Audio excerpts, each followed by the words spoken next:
start by putting one of each item in a bin. Okay.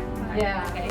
So we are Women of Works for Public Works, and today we are putting together all of the box bins for DFS Family Services, for their foster families, for new foster families, for new household items for their families.